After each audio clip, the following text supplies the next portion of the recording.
حضرت ابو ایوب انصاری رضی اللہ تعالیٰ عنہ کہتے ہیں، ایک آدمی حضور پاک صلی اللہ علیہ وآلہ وسلم کے پاس آیا اور آ کر کہنے لگا، اے اللہ کے رسول، مجھے کچھ بتائیے، یعنی مختصر نصیحت کیجیے۔ تو اس پر آپ صلی اللہ علیہ وآلہ وسلم نے اسے جواباً ارشاد فرمایا، جب تم نماز کے لیے کھڑے ہو تو ایسی نماز پڑھو گویا کہ دنیا سے جا رہے ہو، اور کوئی ایسی بات منہ سے نہ نکالو جس کے لیے آئندہ عذر کرنا پڑے، اور جو کچھ لوگوں کے پاس ہے اس سے پوری طرح مایوس ہو جاؤ۔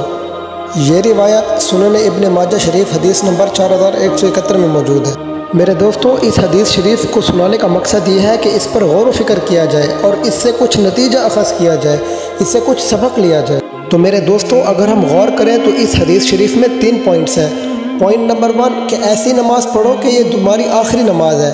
اگر ہر بندہ ہر نماز کو اس طریقے سے پڑھے گا کہ وہ اس کی آخری نماز ہے تو اس سے کبھی نماز قضا ہی نہیں ہوگی، کیونکہ وہ تو یہی سمجھ رہا ہوگا کہ میری یہ آخری نماز ہے۔ تو میرے دوستوں، اس حدیث پاک کا 2nd پوائنٹ یہ ہے، کوئی ایسی بات منہ سے نہ نکالو جس کے لیے آئندہ عذر کرنا پڑے، یعنی سوچ سمجھ کر بات کرو، کیونکہ کچھ لوگ سوچ سمجھ کر بات نہیں کرتے، کبھی کبھار غصے میں کچھ ایسے الفاظ کہہ دیتے ہیں جو کسی دوسرے انسان کے لیے تکلیف دہ ہوتے ہیں۔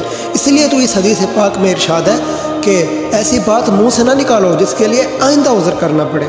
میرے دوستوں، اس حدیث پاک کا 3rd پوائنٹ یہ ہے، جو کچھ لوگوں کے پاس ہے اس سے پوری طرح مایوس ہو جاؤ، یعنی لوگوں کے پاس مال دولت ETC کچھ بھی ہو سکتا ہے، اس سے پوری طرح مایوس ہو جاؤ۔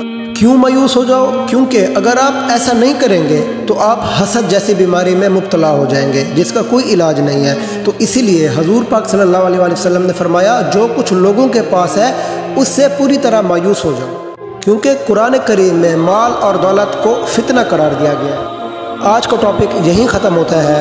اسی طرح اپنے دوست سید فیضان بخاری کو اجازت دیں۔ اللہ نگہبان۔ ملتے ہیں کل ایک اور انٹرسٹنگ ٹاپک کے ساتھ۔ اللہ حافظ۔